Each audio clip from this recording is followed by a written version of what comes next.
الحمد للہ رب العالمین والعاقبۃ للمتقین والصلاة والسلام علی اشرف الانبیاء والمرسلین وعلی آلہ الطیبین الطاہرین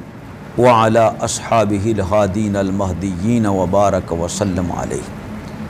اما بعد، اعوذ باللہ من الشیطان الرجیم، بسم اللہ الرحمن الرحیم. اللہ لا الہ الا ہو آمنت باللہ صدق اللہ مولانا العظیم. آج انشاءاللہ تعالی کلمہ طیبہ، کلمہ طیبہ سے مراد پہلا کلمہ لا الہ الا اللہ محمد الرسول اللہ کے فضائل، اور پھر غم میں ڈوبی ہوئی ملت کو بتایا جائے گا کہ تمہارا سہارا لا الہ الا اللہ ہے. اگر غموں نے آ گھیرا ہے، کشتی بنور میں ہے، کوئی کاروبار نہیں ہے، عیالداری ہے، بچے ہیں، خاندان ہے، غربت نے ستایا ہوا ہے، تو کلمہ طیبہ کس طرح پڑھا جائے کہ کلمے کے صدقے بندہ ہر بلا سے بچ جائے، ہر مصیبت سے نجات پا جائے. تو آج انشاءاللہ تعالی اس ٹاپک پر گفتگو کرتے ہیں اور سیر حاصل گفتگو کرتے ہیں. کلمہ طیبہ وہ مبارک چیز ہے جو اللہ رب العزت نے رسالت معاب صلی اللہ علیہ وسلم کو عطا فرمائی کہ نبی اقدس صلی اللہ علیہ وآلہ وسلم نے ارشاد فرمایا کہ جس نے لا الہ الا اللہ یعنی پورا کلمہ لا الہ الا اللہ محمد الرسول اللہ کہہ دیا، ما من عبد قال لا الہ الا اللہ ثم مات علی ذالک الا دخل الجنۃ، جس نے لا الہ الا اللہ محمد رسول اللہ پڑھ لیا وہ جنت میں داخل ہو جائے گا. حضرت سیدنا ابو ذر غفاری رضی اللہ تعالیٰ صحابی رسول عرض کرتے ہیں، میرے آقا و مولا، ان زنا و ان سرقہ، اگر اس نے زنا کیا ہو، اگر اس نے چوری کی ہو، تو نبی پاک علیہ السلام نے فرمایا ان سرقہ و ان زنا، ان زنا و ان سرقہ، اگرچہ اس نے زنا کیا ہو اور اگرچہ اس نے چوری کی ہو، پھر بھی اللہ رب العزت اسے جنت عطا فرما دے گا. حضرت ابو ذر غفاری رضی اللہ تعالیٰ عنہ حیرت میں پھر پوچھتے ہیں، یا رسول اللہ ان زنا و ان سرقہ، سرکار نے فرمایا ان زنا و ان سرقہ، ہاں اگر اس نے زنا کیا ہو، اگرچہ اس نے چوری کی ہو، وہ پھر بھی جنت میں جائے گا. یعنی اس سے مراد صرف زنا اور سرقہ ہی نہیں ہے، چوری ہی نہیں ہے، بلکہ کوئی بھی کبیرہ گناہ کسی نے کیا ہے، چاہے کسی نے قتل کیا ہے، اس سے یہ مراد ہے. نبی پاک علیہ السلام نے دوسری جگہ دوسری مرتبہ بھی ارشاد فرمایا کہ ہاں اگرچہ اس نے زنا کیا ہو، اگرچہ اس نے چوری کی ہو. پھر حضرت ابو ذر غفاری رضی اللہ تعالیٰ عنہ تیسری مرتبہ پوچھتے ہیں، یہی جواب آتا ہے. پھر چوتھی مرتبہ عرض کیا، یا رسول اللہ اگرچہ اس نے زنا کیا ہو، اگرچہ اس نے چوری کی ہو، نبی پاک علیہ السلام نے فرمایا وَإِن رَغِمَ أَنْفُ أَبِي ذَرٍ، اگر ابو ذر کی ناک خاک میں ملے تب بھی میرا امتی جس نے لا الہ الا اللہ محمد رسول اللہ پڑھا ہے وہ ضرور جنت میں جائے گا. جب اتنی بڑی مصیبتیں، آخرت کی مصیبتیں کلمہ حل کر دیتا تو دنیا کی کون سی مصیبت ہے جس کو کہ کلمہ طیبہ حل نہیں فرمائے گا. نبی پاک صلی اللہ علیہ وآلہ وسلم نے ارشاد فرمایا کہ جس کسی نے بھی فإن اللہ حرم علی النار من قال لا الہ ينبغي بذلك وجہ اللہ، بخاری اور مسلم کی حدیث ہے، اور پہلی حدیث بھی بخاری شریف میں ہے اور 5827 نمبر ہے، اور یہ حدیث مبارکہ بھی بخاری میں اور مسلم میں متفق علیہ حدیث مبارکہ ہے۔ فرمایا جس نے لا الہ الا اللہ کہا اور اس کا دلی ارادہ کیا ہے، وہ چاہتا کیا ہے کہ لا الہ کہنے سے میرا رب مجھ پر راضی ہو جائے، تو اللہ تعالیٰ نے اس بندے کو نار جہنم پر، جہنم کی آگ پر حرام کر دیا ہے۔ نبی پاک صلی اللہ علیہ وسلم سے پوچھا گیا یا رسول اللہ صلی اللہ علیہ وسلم وہ خوش نصیب کون ہیں جو قیامت والے دن آپ کی شفاعت سے بہرہ مند ہوں گے، بہرہ ور ہوں گے، جن کو آپ کی شفاعت حاصل ہوگی؟ تو نبی اقدس صلی اللہ علیہ وسلم نے فرمایا اسعد الناس بشفاعتی، اسعد قیامت من قال لا الہ الا اللہ خالصا مخلصا من قلبہ، فرمایا وہ لوگ جو انتہائی اخلاص کے ساتھ، خلوص دل کے ساتھ، سچی نیت کے ساتھ دنیا میں پڑھتے ہیں لا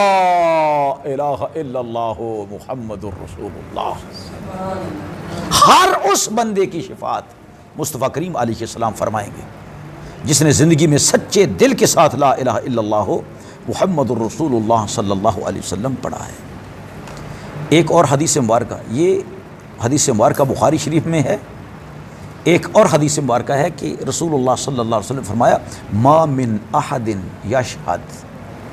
کوئی بندہ بھی جو یہ گواہی دیتا ہے کہ اللہ الہ الا اللہ وان محمدً عبدہ ورسولہ،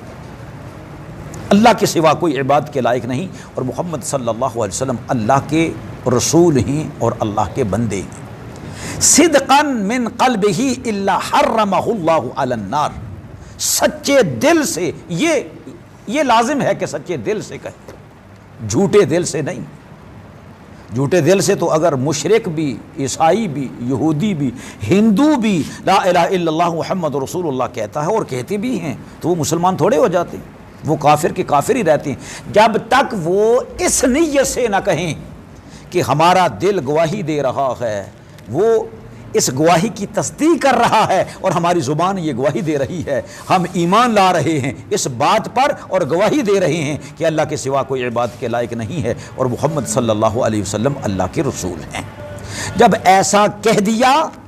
تو نبی پاک علیہ الصلاۃ والسلام نے ارشاد فرمایا کہ اللہ تعالیٰ نے نار پر یعنی آگ پر اس کے جسم کو حرام کر دیا ہے۔ یہ حدیث مبارکہ بھی بخاری میں ہے اور مسلم شریف میں ہے،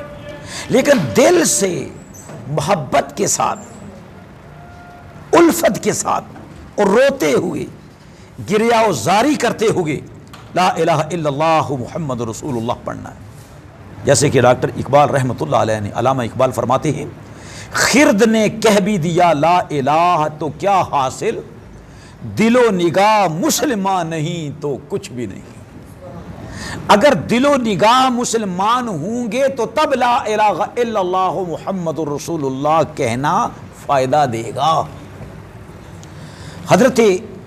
سیدنا موسیٰ نبی علیہ السلام نے اللہ سے عرض کی کہ پروردگار عالم مجھے کوئی کلمہ عطا فرما، میں اس کلمے کے ساتھ تجھے پکاروں تو اس سے مدد حاصل کروں، تو اس سے سوال کروں۔ اللہ نے فرمایا کہ موسیٰ کہو لا الہ الا اللہ۔ تو موسیٰ نبی علیہ السلام نے عرض کیا یا اللہ کوئی ایسا کلمہ عطا فرما جو میرے لیے خاص ہو، جو میرے لیے خاص ہو، میں اس سے تجھ کو پکاروں۔ تو اللہ سبحانہ و تعالیٰ نے ارشاد فرمایا موسیٰ اگر ساتوں زمین اور ساتوں آسمان ایک پلڑے میں آ جائیں اور دوسرے پلڑے میں لا الہ الا اللہ کو رکھ دیا جائے تو لا الہ الا اللہ والا پلڑا جو ہے وہ بھاری پڑ جائے گا۔ اتنے فضائل، اتنے کمالات اس کلمہ طیبہ کے ہیں۔ آپ دیکھیں ذرا وہ شخص جس پر کہ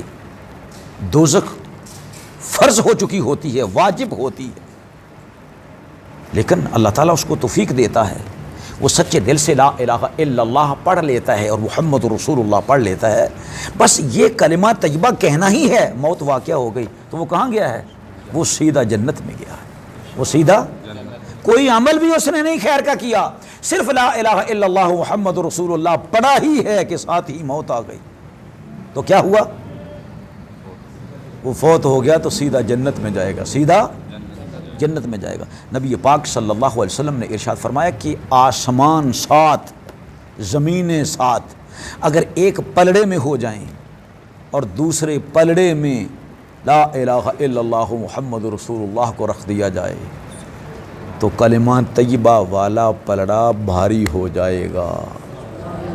اگر 7 آسمان اور 7 زمینیں ایک بند حلقہ ہو جائیں، ایسا حلقہ مضبوط جو رسول اللہ نے فرمایا،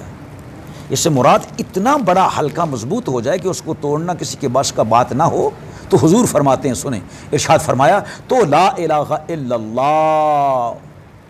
ان کو توڑ کے رکھ دے گا۔ یہ مسند امام احمد بن حنبل میں یہ حدیث ہے، اور یہ حدیث صحیح ہے۔ اب دیکھیں، جنات ہیں، دیو پری ہے، شیطان ہیں، شیاطین، یہ مل کر بھی کسی پر حملہ کر دیں اور کہیں کہ ہم ان کو نقصان پہنچائیں، یہ بہت بڑی دیوار بن جائیں، لیکن لا الہ الا اللہ محمد رسول اللہ کا ورد کرنے والا، کثرت سے لا الہ الا اللہ پڑھنے والا، لا الہ الا اللہ کا عامل جو ہے، نہ کوئی جن اس کو نقصان پہنچا سکتا ہے، نہ کوئی دیو اور پری اس کو نقصان پہنچا سکتی ہے، اس لیے کہ یہ زمینوں آسمانوں کے باری ہونے سے بھی زیادہ باری ہے، ان سے زیادہ مضبوط ہے، یہ ایک قلعہ ہے جس میں اللہ اپنے بندوں کو امان عطا فرماتا ہے، سکھ عطا فرماتا ہے، چین عطا فرماتا ہے اپنے بندوں کو اللہ سبحانہ و تعالی۔ لیکن بات یہ ہے کہ ہم نام کے مومن رہے ہیں، ہم زبان سے تو لا الہ کہتے ہیں، لیکن ہمارے دل جو ہیں وہ مردہ ہو چکے ہیں، لہذا کلمہ طیبہ کی کثرت رو رو کر عاجزی سے کلمہ طیبہ کی کثرت کی جائے تو دلوں کا زنگ جو ہے وہ بھی دور ہو جاتا ہے، جیسے کہ اقبال نے کہا، اے لا الہ کے وارث باقی نہیں ہے تجھ میں، گفتار دل برانہ، گفتار دل برانہ اور کردار قاہرانہ وہ تجھ سے چھن گیا ہے جو حقیقی مومن کی، مسلمان کی میراث ہوا کرتا تھا۔ اب ہم نام کے مومن رہ گئے ہیں، اس لیے دنیا میں رسوا ہو کر ذلیل و خوار ہو کر رہ گئے۔ پہلے کیا تھا؟ تیری نگاہ سے دل سینوں میں کانپتے تھے۔ جو لا الہ الا اللہ نفی اس بات کی کثرت کرتا ہے، کیا ہوتا ہے؟ جو شخص فیض لینے کے لیے اس کے سامنے بیٹھتا ہے تو کیا ہے کہ وہ آنکھ اس کے دل کو چیر کر رکھ دیتی ہے اور وہاں پر کلمہ طیبہ لکھ دیا جاتا۔ اب کیا ہے؟ تیری نگاہ سے دل سینوں میں کانپتے تھے، کھویا گیا ہے تیرا جذب کلندرانہ، وہ جذب کلندرانہ اب تجھ میں باقی نہیں۔ یہ وجہ ہے غربت نے گھیر لیا، ایسی غربت جو کفر کی طرف لے جانے والی ہے، جو جہالت کی طرف لے جانے والی ہے۔ پہلے مسلمان تھے، کفار ان سے کانپتے تھے یا نہیں؟ ڈرتے تھے نا ان کی تلوار سے، لیکن ان کی تلوار کیا تھی؟ ایک تو ظاہری تلوار ہے نا، ایک تلوار وہ تھی، ان کی تلوار کیا تھا؟ لا الہ الا اللہ، لا الہ، لا الہ، سب پڑھو، لا الہ، لا الہ الا اللہ، لا الہ الا اللہ، لا الہ الا اللہ، لا الہ الا اللہ، لا الہ الا اللہ، لا الہ الا اللہ، لا الہ الا اللہ، لا الہ الا اللہ، لا الہ الا اللہ۔ اللہ کے سوا کوئی عبادت کے لائق نہیں۔ صنم قدوں کو مٹا کر راکھ کر دی۔ دولت کی طرف نہیں گئے، صرف کس طرف گئے ہیں کہ اللہ رب العزت کے دین، اللہ رب العزت کے کلمہ کے اعلاء کے لیے، اعلاء کلمت اللہ کے لیے، اعلاء کلمت اللہ کے لیے وہ اپنے گھوڑے انہوں نے سمندروں میں ڈال دیے، دریاؤں میں ڈال دیے، اور دن رات ایک ہی مقصود تھا، ایک ہی منزل ان کے سامنے تھی، وہ اللہ رب العزت کی رضا تھی۔ اور وہ سلطان سلاطین ہمارے کیا کرتے تھے؟ قوت سلطان میر از لا الہ، ہیبت مرد فقیر از لا الہ۔ اگر سلطان اور میر کی قوت کو دیکھنا ہے تو وہ بھی لا الہ الا اللہ کے ساتھ تھی۔ اور فقراء ہمارے اولیاء کرام، ان کے پاس بھی ایک قوت تھی، وہ کیا تھی؟ لا الہ الا اللہ کی قوت، لا الہ الا اللہ کی قوت، لا الہ الا اللہ کی قوت، یہ ان کے پاس قوت تھی۔ میرے عزیز دوستو، آج بھی ہم کلمہ طیبہ کی طرف بڑھیں، اس کا ورد کریں۔ یہ جو پوچھا جاتا ہے کہ بیماری سے چھٹکارا کیسے حاصل ہو سکتا ہے؟ اگر کسی کا کاروبار نہیں چل رہا، بندشیں ہیں، تو ہر بندش کو توڑنے والا اللہ کا کلمہ ہے، لا الہ الا اللہ محمد الرسول اللہ۔ ہر دکھ، ہر درد کی دعا لا الہ الا اللہ محمد الرسول اللہ۔ آپ دیکھیں ذرا کہ کیا موت سے بڑھ کر بھی کوئی درد ہے؟ نہیں نا، موت کا درد اللہ رب العزت بچائے، لیکن یہ لا الہ الا اللہ محمد رسول اللہ موت کے درد سے بھی نجات عطا فرما دیتا۔ جو لا الہ الا اللہ کا ورد کرنے والا ہے، اس ورد کے صدقے موت کا درد بھی ختم ہو جاتا اور بڑی آسانی سے اس کو موت آتی ہے۔ تو قبر کی وحشت کو کلمہ طیبہ ختم کرنے والا، قیامت کی اندھیرے کا اجالا لا الہ الا اللہ محمد الرسول اللہ ہے۔ ہر دکھ، ہر درد، ہر غربت کا علاج جو ہے وہ لا الہ الا اللہ محمد الرسول اللہ صلی اللہ علیہ وسلم کا ورد ہے۔ لیکن کیا جائے، ہمارے دلوں کے اندر اتنی سینوں میں غلاظت جمی ہوئی ہے کہ دلوں کو زنگ لگ چکے ہیں، دل مردہ ہو چکے ہیں۔ لہٰذا اس کثافت کو توڑنے کے لیے پہلے ضروری ہے کہ 1.25 لاکھ مرتبہ لا الہ الا اللہ محمد الرسول اللہ استغفر اللہ یہ پڑھا جائے۔ کتنا؟ 1.25 لاکھ مرتبہ لا الہ الا اللہ محمد الرسول اللہ استغفر اللہ۔ چاہے یہ 1.25 لاکھ مرتبہ 40 دنوں میں ہی مکمل کیا جائے، چاہے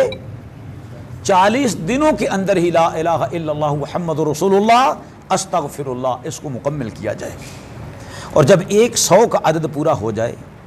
تو پھر ساتھ کہنا ہے صلی اللہ علیہ وسلم، کہو صلی اللہ علیہ وسلم۔ یہ ایک مرتبہ صلی اللہ علیہ وسلم کہنا ہے، اور پھر جب بھی آ کر بیٹھنا ہے وظیفے کے لیے تو وظیفہ شروع کرنے سے پہلے 41 مرتبہ نہیں تو 21 مرتبہ نہیں تو 11 مرتبہ درود و سلام پڑھ لینا، پڑھ لینا ہے درود و سلام پڑھ لینا، اور پھر یہ وظیفہ شروع کر دینا ہے۔ چاہے 40 دنوں کے اندر یا 41 دنوں کے اندر 1.25 لاکھ مرتبہ، 1,25,000 مرتبہ یہ کلمہ طیبہ پڑھا جائے۔ اور پھر دیکھیں الحمدللہ بڑی سی بڑی مہم جو پہاڑ کی طرح ہے،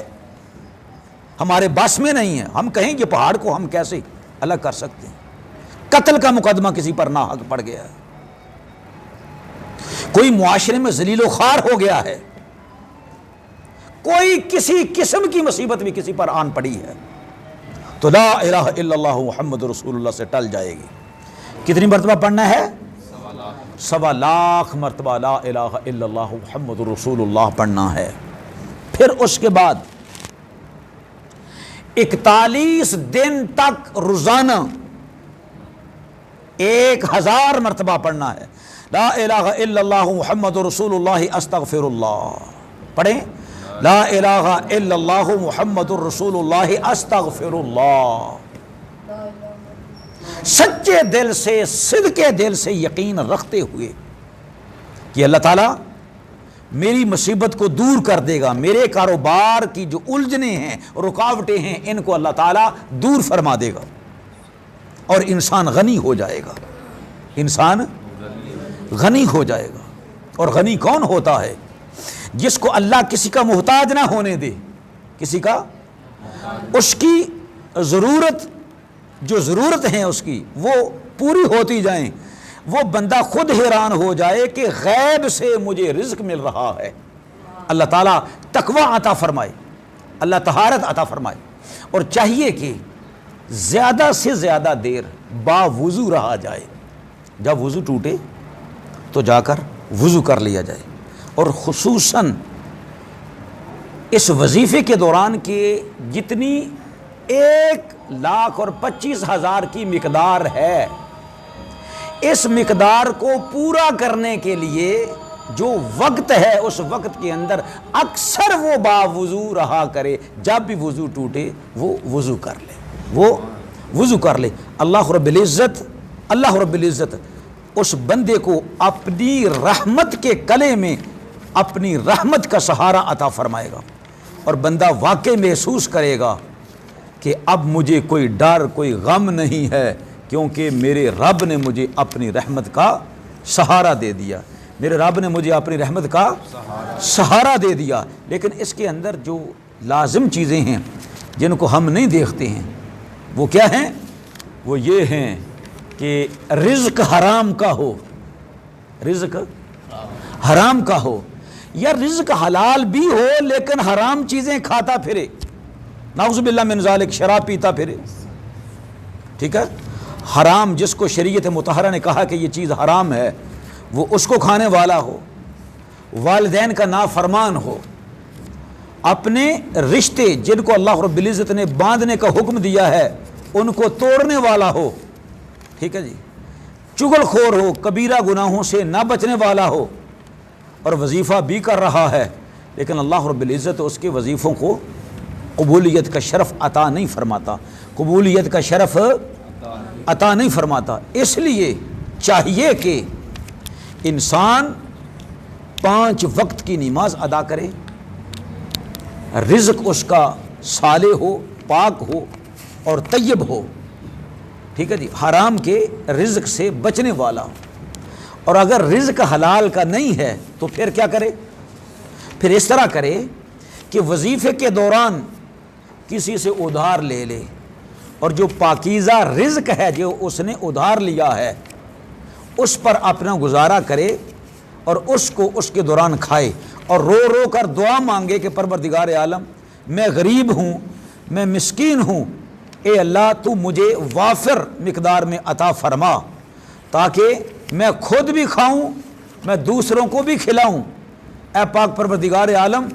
مجھ سے اپنی میری غربت کو دور فرما دے اور اپنی رحمت عطا فرما، اور مجھے رزق حلال کی وسعت عطا فرما۔ تو یہ دیکھیں گے آدمی چند دنوں کے اندر، بلکہ 40 دنوں کے اندر ہی، بلکہ اس سے بھی کم عرصہ میں آدمی کی مصائب جو ہیں الحمدللہ وہ ٹلنا شروع ہو جائیں گے،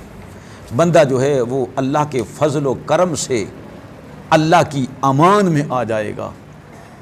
تو اخلاص کی ضرورت ہے، پاک اور صاف رہنے کی ضرورت ہے، اللہ رب العزت کی عبادت کی جائے تو اللہ سبحانہ و تعالی سے ساتھ استغفار بھی کی جائے۔ اور یہ جو میں کہہ رہا ہوں نا کہ استغفار بھی کرتا رہے، کیوں کہ رسول اللہ صلی اللہ علیہ وسلم نے جہاں پر کلمہ طیبہ کی فضیلت عطا فرمائی ہے، ارشاد فرمائی ہے، وہاں پر سرکار مدینہ علیہ السلام کا ارشاد ہے، سنیں ذرا، آپ نے فرمایا کہ افضل الذکر لا الہ الا اللہ وافضل الدعاء وہ کیا ہے؟ استغفر اللہ۔ افضل سب ذکروں سے افضل ذکر لا الہ الا اللہ ہے، اور سب دعاؤں سے بہترین دعا جو اللہ کے حضور میں کی جاتی ہے وہ یہ ہے کہ اللہ میرے گناہوں کو بخش دے، مجھے معاف فرما دے۔ اور اگر کوئی کلمہ طیبہ کے ساتھ استغفر اللہ بھی پڑھے گا تو گویا اس نے پوری حدیث مبارکہ پر عمل کیا۔ اور یہ لازم ہے اس بات کو سمجھنا کہ استغفر اللہ یعنی توبہ کرنے کے کتنے فضائل ہیں، اور اس کے وہ کتنے کمالات اور کرشمے ہیں۔ ہر کام کی آسانی کے لیے توبہ استغفار کی جاتی ہے۔ صرف گناہوں سے استغفار ہی نہیں ہوتی، بلکہ گناہوں سے استغفار جو معافی مانگی جاتی ہے، اس کے صدقے اللہ رب العزت بڑی بڑی رکاوٹوں کو دور فرما دیتا ہے، اور اللہ رب العزت مال و مال فرما دیتا ہے۔ اور قرآن میں بھی اللہ تعالیٰ ارشاد فرماتا ہے کہ عبادت سے پہلے اللہ کے بندے جو عابدین ہیں وہ کیا کرتے ہیں؟ التائبون العابدون، وہ توبہ کرنے والے ہوتے ہیں، پھر وہ اللہ کی عبادت کرتے ہیں۔ لہٰذا کوئی بھی وظیفہ کیا جائے اس سے پہلے کبیرہ گناہوں سے توبہ کرنا، پھر صغیرہ گناہوں سے توبہ کرنا، پھر الحمد شریف کا کثرت سے پڑھتے رہنا، اور پھر اللہ لا الہ الا هو الحی القیوم آیت الکرسی کا کثرت سے پڑھتے رہنا جب تک کہ وظیفہ ختم نہ ہو، وظیفے سے پہلے بھی، وظیفے کے بعد بھی، اور درود و سلام بھی پڑھتے رہنا۔ یہ لا الہ الا اللہ محمد الرسول اللہ صرف مصیبتوں کو ہی نہیں ٹالتا، ہاں جو اس نیت سے پڑھتا ہے کہ مجھے اللہ کے رسول محمد عربی صلی اللہ علیہ وسلم کا دیدار نصیب ہو جائے، تو کلمہ طیبہ کے صدقے اللہ رب العزت اسے اپنے حبیب مکرم صلی اللہ علیہ وسلم کا دیدار بھی عطا فرما دیتا ہے۔